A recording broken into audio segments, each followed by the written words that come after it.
Still see it's an impact day. This is for the few last remaining heavy showers that are out. And I'll get to that on WDSU First Warning Weather Doppler radar. But last night we had quite the storm activity and then move into the Baton Rouge area. Earlier this morning began with a tornado-warned storm on the border of Texas, Louisiana about midnight last night. Storms really persisted through the morning hours, dropping a lot of rain, flash flood, and flood warnings and advisories through the Baton Rouge area. Thought process from the Weather Prediction Center earlier was this cluster of storms could have made some movement east and then brought us a lot of storm activity. That didn't really pan out. Let's see what we're doing right now, though, and show you where the heavier showers persist. These have really faded fast. We're getting closer to sunset hour. And as you go to near outside of Donner and over the parish line, you get to Amelia. We've got some heavier showers and pockets there, about a ½ inch to 1 inch per hour rain rate that's there. And that's about all she wrote for the rain that's here. Let's find out what we got for the real-time temperatures. We'll get into the forecast from here. There's a look at what we got for the way of the development of the showers and storms that we got by Sunday. So you can start to see heat's really going to start to play a picture by then. We'll start at the beginning, though, with the real-time temperatures to where we are, and it's still a mild, warm and muggy night with 81-degree temperature here, and the dew point's not too far behind at 70. And the winds were up a little bit today at about 10 to 15, averaged over a couple of minutes. So it came in Monday with an gusto there and with a strong front and all the flooding situations left over this front, and we've had weak systems up overhead a couple miles in the air interacting with the leftovers to give us these storms each day.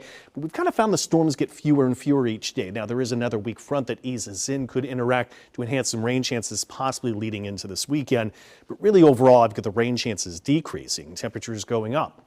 So tomorrow, some patchy fog. We've had it the last few. I don't think it's a big issue. Mild and muggy. Temperatures around 70 degrees in many spots to get up and going on Friday, heading into the weekend.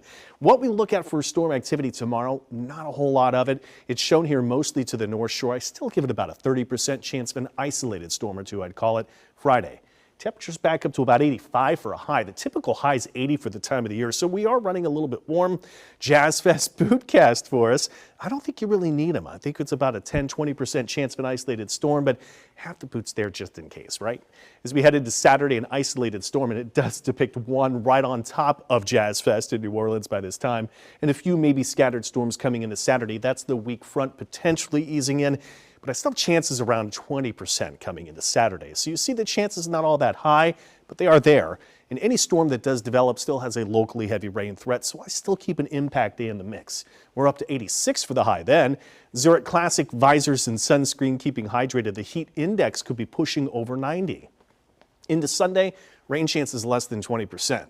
Temperatures up, though. We could be nearing 90 in some places. Slidell, Hammond, Bogalusa. I got us at 87 here in town.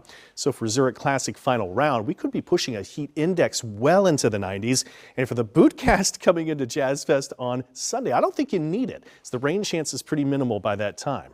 We head to that forecast that I started out with a look ahead into Sunday and next week, and it's really going to be about the heat that persists.